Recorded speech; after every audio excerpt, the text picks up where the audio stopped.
nobody ever tells you they envy you. Not directly, not honestly.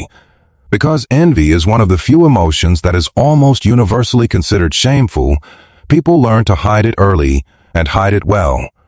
But hidden things don't disappear. They just find other exits. And once you know what those exits look like, you will start seeing this pattern everywhere. In people you've known for years, in relationships you thought were simple, and possibly in yourself. Envy doesn't look like envy. That's the whole problem. It disguises itself as concern, as honesty, as humor, as loyalty. It wears the costume of care so convincingly that the person feeling it often doesn't recognize it in themselves, which means recognizing it in others requires looking past words entirely and watching behavior over time. The first behavior is the backhanded compliment delivered with perfect timing. It arrives just when you need acknowledgement the most. It starts like a compliment and ends like a qualification. Something like, "You look amazing. Did you lose weight? You needed that." Or "That presentation was really good. I was honestly surprised." The compliment is real enough to deny any bad intent. The sting embedded inside it is the actual message, and that message is, "I needed to reduce this slightly before it made me feel too small." The second behavior is sudden disinterest exactly when your life improves. Before the promotion, the new relationship, or the success, they were engaged, present, and available. After it, something changes. The responses slow down. The warmth cools. The connection that felt easy now requires effort. People who are genuinely happy for you become more present when your life improves, not less. The ones who quietly withdraw are telling you something about how your happiness actually lands for them. The third behavior is unsolicited warnings about your good decisions.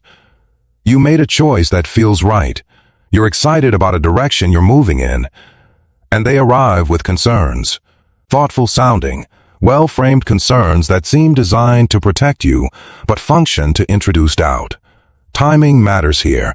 The warnings almost always come after success, not before it, and they almost always target precisely the thing that is going well.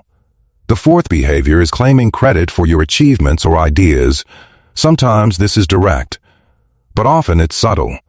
It sounds like, "We always talked about you doing something like this," or "I remember suggesting you consider that path."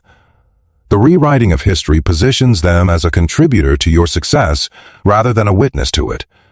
Because witnessing someone else's success without being part of it is genuinely difficult for someone carrying significant envy.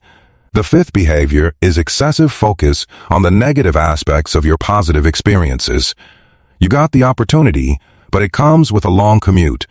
You found the relationship, but he seems a bit intense. You achieved the goal, but now the pressure must be enormous. Every good thing in your life arrives to them with an asterisk.